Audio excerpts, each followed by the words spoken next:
apat diu FIR ki lodge ding hi kiti pa chu pa jong in apat saw chiang ti che pi pek ta hin this is point number 1 hi in ani na a tu a bangla bunga 44 Assam Rifle Outpost hi A1 inange dung zuiwa alado diu ham ahi lo le ise banga atha ding hi jong le Kangpokpi district headquarter AR post to kibang hiding mo po na neipa kibang hiding ti hi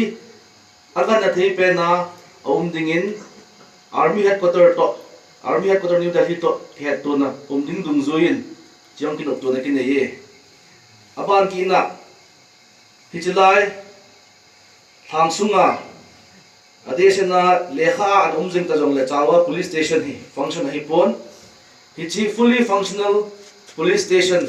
yem la thalpuma ahlom pena mi somli umna police station functional khat ding gamchala na ding hi kinok to na kineye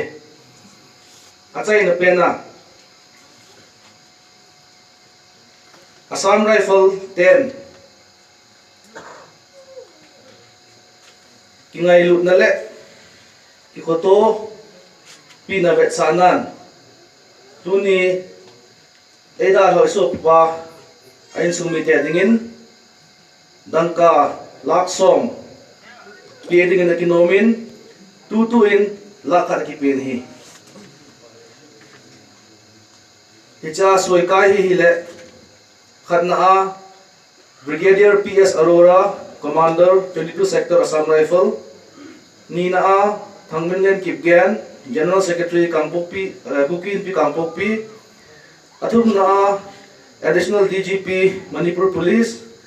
Ali na Thangtinlen Haukip General Secretary KSO Cedar Hills Anga na Takka Agu na SDO TY Jong Kitchen Point Pinok to na inaiwa ehot ingai chat zo siu